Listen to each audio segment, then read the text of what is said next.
Hey guys, Sleepy Reader here. Just put my daughter to bed a little while ago. Before bedtime, we read Amethyst, Princess of Gemworld, number 2 from 1983.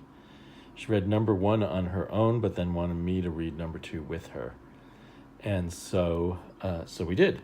And it's got a cover by Ernie Colin, by Ed Hannigan and Ernie Colin, which is interesting. It looks very, focus.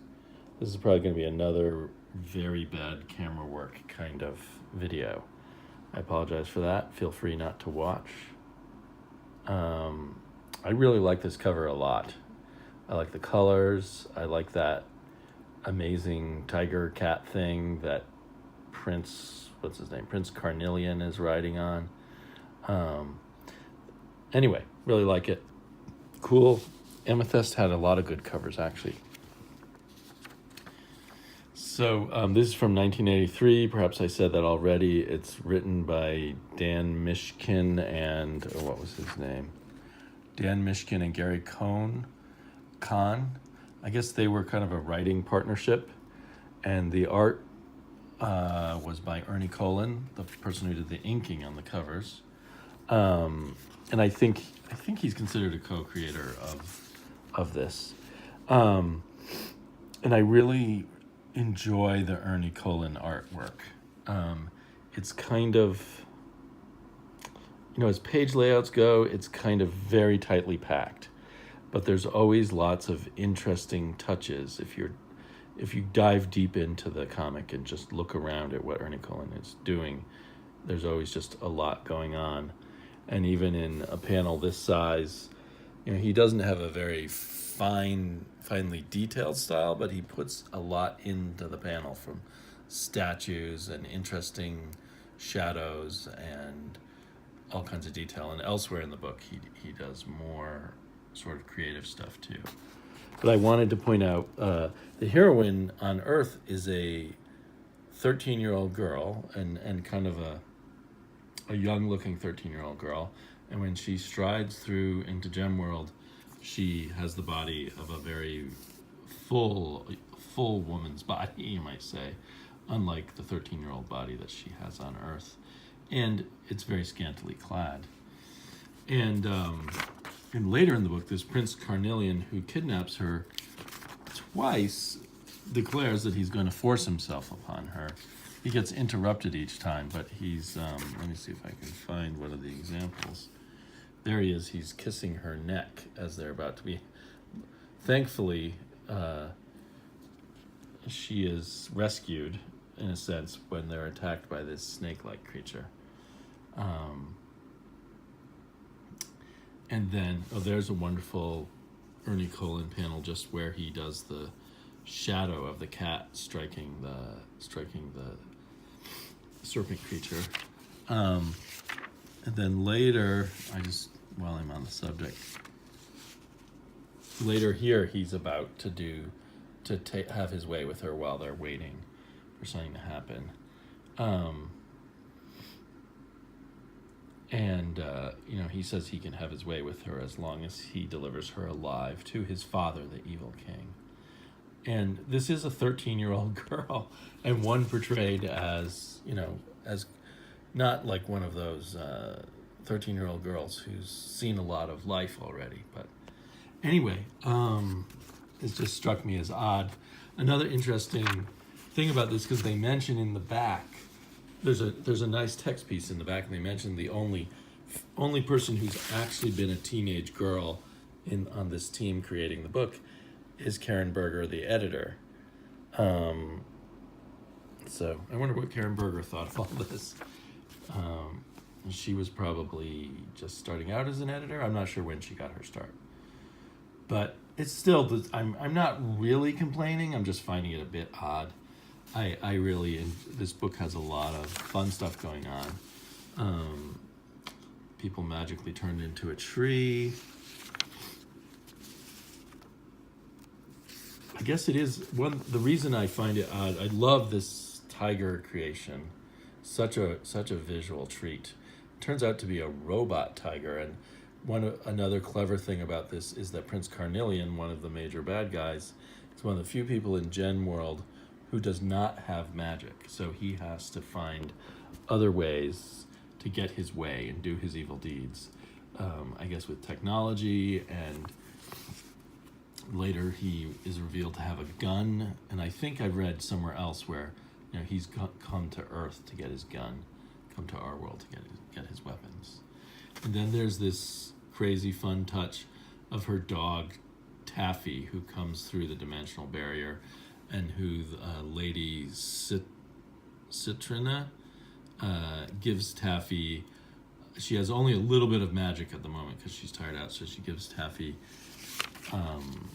some extra luck, and then Taffy goes off to help rescue Princess Amethyst.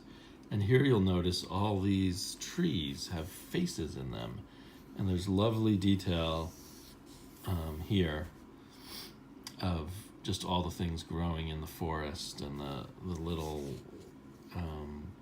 bugs and birds and lizards.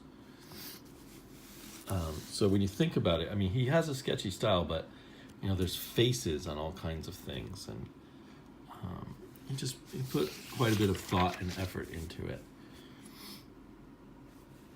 And ultimately, yeah. So what I was thinking was a bit odd about the sort of sexual side of things is I had read that this book was purposefully being done to try to attract young girls to read comics. Now, there are aspects of it, the loyal dog and just the idea of, going to another world and becoming a powerful being. And although she's partially being rescued by people, she also does have powerful magic that she's learning to use, and has some, what's the right word that politically correct people use, some empowerment, but that's not the word I'm looking for. Another really cool character is Dark Opal, and here we have this really cool scene where he goes through a dimensional portal to make a deal with these people from another dimension, and he makes one of his flunkies. What's his flunkey's name? Maybe his flunkey's Carnelian. No, his flunky is Sardonyx. All of these are the names of gems. There's a kind of gem called Sardonyx. My daughter and I looked these things up, and a gem called Carnelian. So he makes Carnelian sign with blood, so that if the deal goes afoul, nothing bad will happen to Dark Opal. It'll happen bad to Carnelian. So I just love all the detail in here. And the dog helps save the day, and then she needs her gem to do her magic, and then she's a beginner at the magic, but she manages to fight him off. And we get a pretty satisfying climax. And these crazy, dinosaur-like creatures that they're riding on. And it has kind of its brutal side. The dog gets into a fight where it has to kill some wolf-like creature and become the leader of the pack. And then there's the whole implied rape stuff. So it's a really interesting book. I hope that my daughter and I read issue number 3. I think I might have skipped 1 or 2 lines of dialogue where he was talking about forcing himself upon her as I was reading it to her. She reads over my shoulder, so she probably saw that I skipped the dialogue. Anyway, so now it's time for my bedtime reading, and I think what I'm going to read next is Dark Ark. This is the first of the books that I got from my pull this week, and I, for some reason, feel particularly curious to see how this goes with issue 2. I really enjoyed issue 1, but was, not the biggest fan of the actual artwork, but it's kind of a cool cover. So I'll be back momentarily. Wow, Dark Ark was a really fast read. I did not read the, there's a preview for some other comic, Backways. I never read these previews at the backs of comics. For some reason, they really annoy me, and I would rather they just had ads or preferably more editorial content rather than these previews, and it makes you feel like you're getting a thicker magazine than maybe you really are. As I often do, I counted the pages, and this one is 20 pages long. Amethyst was 24 pages of story, but as it's not surprising, Amethyst being from 1983, took about 4 times as long to read and had about 4 times as much events happening in it than Dark Ark does. Dark Ark was good. I enjoyed it. It's a fun read. I still have problems with the art. I really like the art on this first page.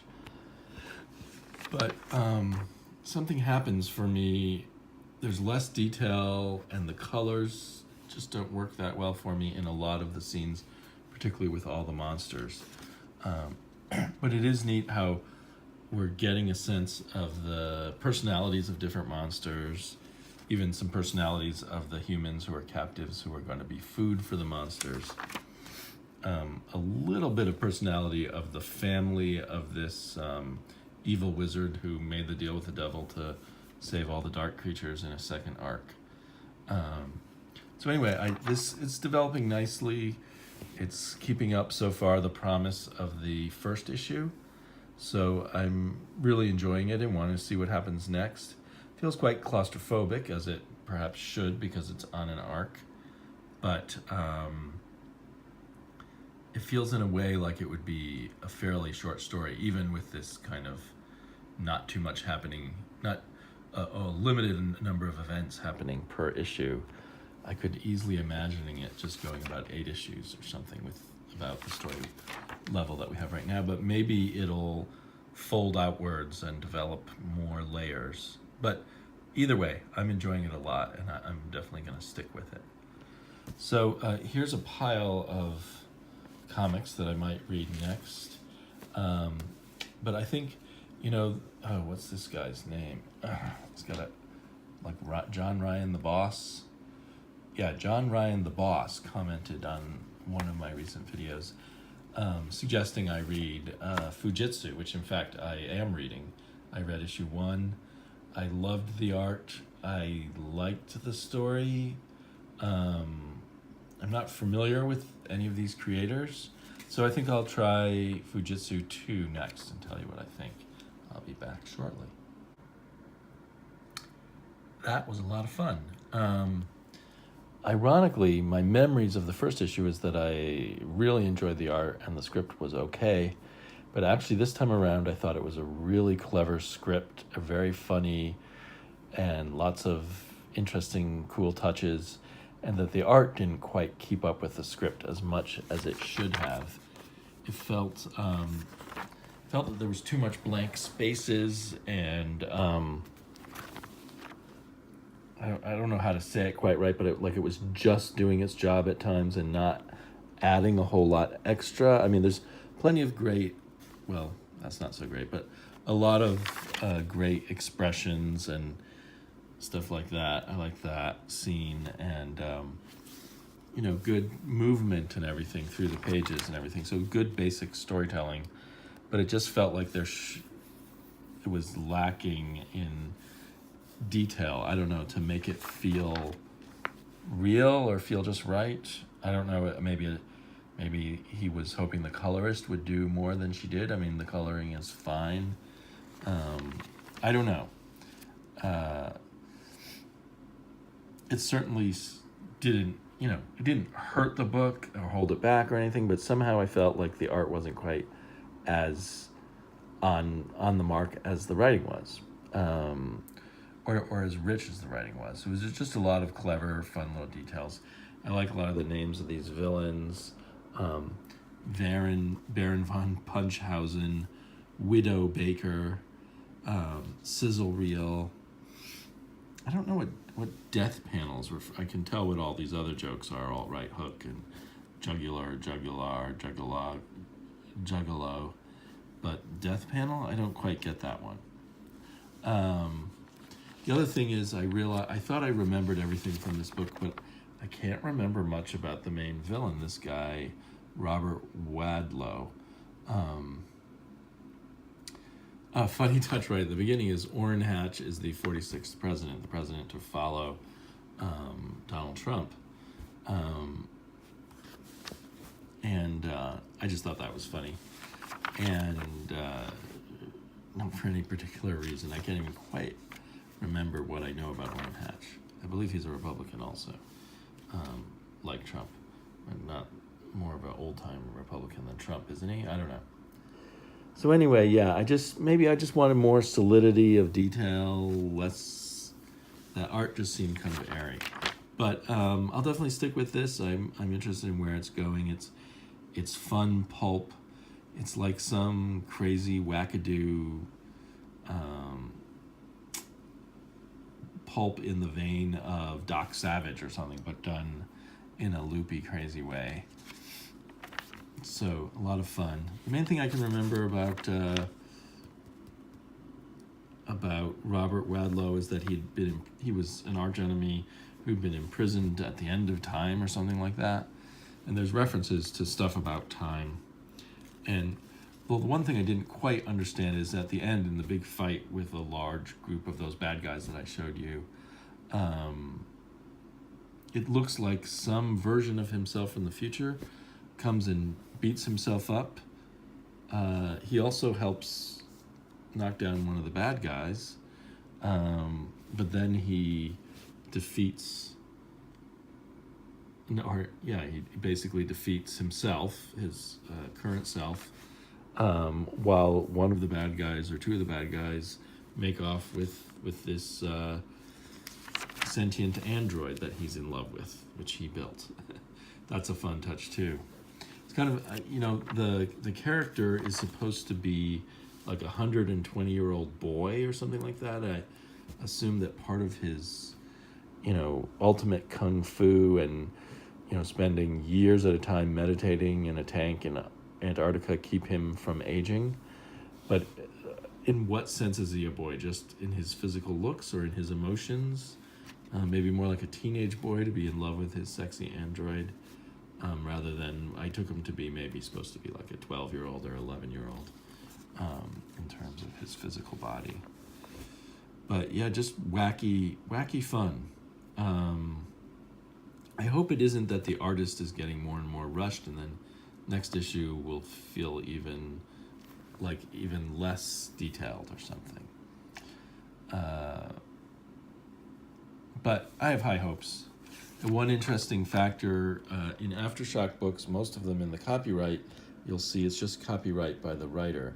But this one is copyright by both the artist and the writer, so they are co-creators. And in general, I think that's a good thing, not just in fairness, but for us readers, that usually means the artist will be more committed to the book. So I hope that's the case. I think I have time to read one more comic. Not sure which of these many, many choices I will read. It's a bit painful. I want to just stay up all night reading comics, but I know that I was already today at work, did not get enough sleep last night. I get up for work at 5 o'clock in the morning, and I never quite get enough sleep. And as the week progresses, it gets worse. I get sleepier. Then I catch up on the weekends, or at least a little bit. So, I don't know. Do I want to read Saga? There's another great Saga cover. I'm also just curious, although it probably will be bad, about Commandy, although it's written by Greg Pak, so maybe not too bad. And I think I want to read Kaiju Max when I'm more wide awake. It's always such a dense read. A little bit of a different cover. I'm also curious about Eternity. Whoa, oh, that's sweet. That's sweet. I think I'm going to read that next. Okay, I should be back. Toodaloo. Just that glimpse of the art before might mean you're not surprised to learn that I really loved reading this book. I don't know if you can see the black on black image on the back. This is one of those really high quality Valiant books that they do for special occasions with the great cover stock, good paper stock, and at the end the kind of DVD commentary over the artwork where they show the pencils, the inks, and then the colors. And it's got commentary by Matt Kint about it, telling about what hey, this wasn't in the script and the artist put it in, and it just really adds to my pleasure. In fact, I kept flipping between this page and there we go, and this page, just going back and forth so I could look at the pencils and the colors, pencils and inks and colors, and just see how it all worked and how fantastic it ended up looking. This is a bit of a tour de force in terms of art and color. Wish there were more comics out there like this. Trevor Hairsine and the rest of his art crew are really working hard and doing prime work here.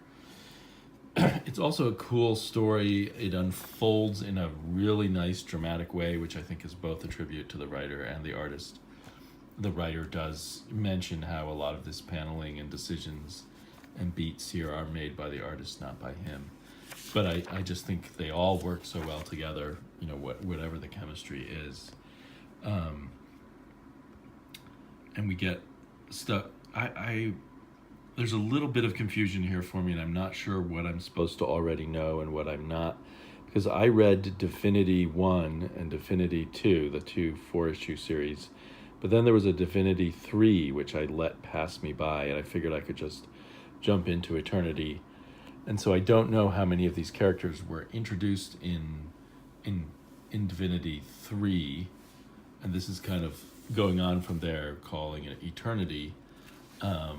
So maybe some of it will be explained further as we go along or in more depth. I kind of could figure a lot of it out. But so I just was kind of mesmerized, even in parts I didn't understand. It was written with such confidence and drawn and colored so magnificently that it just carried me. I really liked the different layers of narration and these kind of typed layers that eventually turned out to be by this guy. Anyway, very cool. And then the revelation at the end, I definitely relate to the idea of the story of the parents and then losing a child.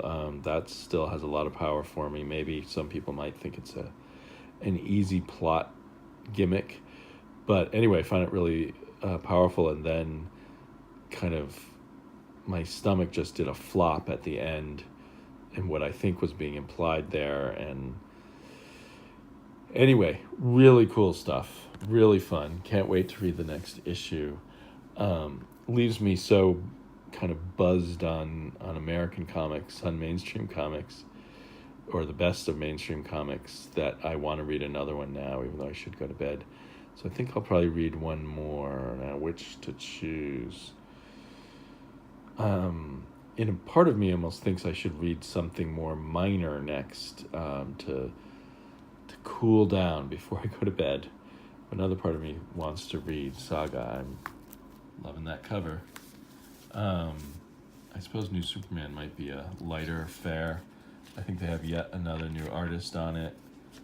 It looks like pretty simple art. Yeah. What to do? Oh, another one of these deluxe Valiant ones. That's also very tempting. Okay, well, let's see what I read next.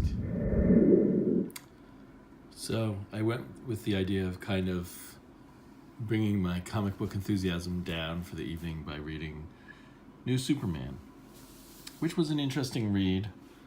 The artist is less well suited to this book than the best art on this book, but it was okay. Actually, the worst thing was this double page spread that I showed before. I'm not sure the artist wasn't quite up to that, but most of the rest he did a pretty good job. Not as good as the days when what was the artist who was on this for the longest time and was really good. So anyway, the plot has gotten even wilder and crazier, and I kind of wonder if writer Gene Yang, is that his name? Gene Luen Yang, has sort of sped things up, because maybe this comic, I know the sales are quite low. Maybe this comic is not long for the living. I don't know. I mean, it seems like in the modern era, it's unlikely a comic like this is going to last super long anyway.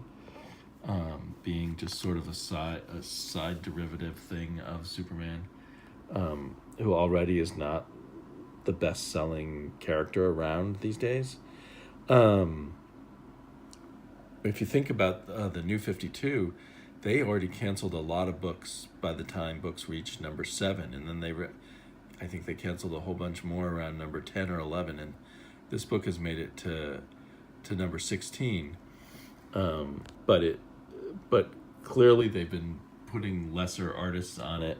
They upped the price and put less good artists on it. Was it once a month originally, or twice a month at first, and now once a month?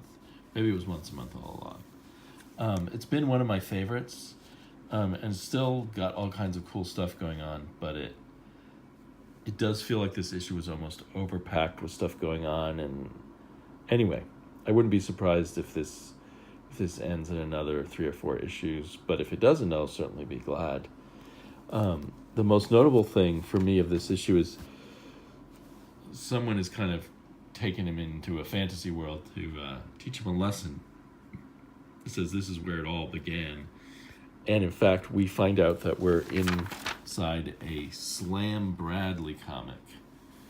And if you know your comic book history well enough, you know that Slam Bradley was a early Action Comics character created by Siegel and Schuster before, I suppose they'd already created Superman but been unable to sell him, but before they sold Superman to National Comics. They were doing other strips, like about a two-fisted detective named Slam Bradley. And I have not read any Slam Bradley stories, so I don't know if he does fight this kind of, beat up this kind of racist portrayal of Chinese. And it's kind of interesting where Kenan Kong says he looks strangely like Superman because he's drawn, by Siegel and Schuster. So anyway, I probably because it's late at night, but there's so much to try to describe in here. But the young Chinese Superman is growing in power and being manipulated on different sides by different people, by this character dressed as Fu Manchu, who eventually turns out to be this character who looks just like his mentor I Ching, but calls himself all Yang. There's yin and yang, right? Yin and yang. I always know they're the opposites of each other, but I don't know which one is what. Which one represents what. But he's obviously trying to manipulate King Kong, who plans not being not manipulated, but wants to save I Ching, and so is going along with things. And then his mother, more weird stuff with the mother. There's all kinds of mother and parent issues that are interesting in this comic. So, well, it'll be interesting to see if my prediction that we're winding down, that the series is he's has the time to close it off, perhaps. Now, Jean Luen Yang is a really well-known graphic novelist. He's even the comics laureate or something for the Library of Congress or something like that. And I think he's won the MacArthur Genius Award and that kind of thing. So it might be that in the long term, this might be one of those things which DC excels at so much more than Marvel, which is having books in the bookstores that sell for many, many years. And so it might be a good gamble that anything with Luen Yang's name on it may continue to sell for years and years. And I guess I'm spoiling it, but at the the reveal on the end page, it's not promising to me. Again, having 2 issues ago, it was the Suicide Squad. Now it's going to be the Justice League, and these gimmick kind of things I don't think are going to do a whole lot to boost the sales of this comic book at this point. But they keep trying, and it's unfortunate because it kind of derails the plot a little bit. And this was particularly poorly introduced. There was actually a bunch of fun dialogue with the Chinese Batman, but then he turns his bat plane into a transformer, makes a joke about Michael Bay, and then just shoots off this missile, and it turns out he shot it at the Justice League, which is kind of random as far as I could tell. Anyway, I had a fun time reading this comic. It was definitely lesser stuff than Eternity by far, and no doubt when I read Saga and X-O Man of War and stuff, I will appreciate that more. But I should try to force myself to go to sleep now. First, I will stitch these 4 videos together and upload them. So I hope you guys all are having a good time, reading lots of good comics, and the Daily Sleepy will be back.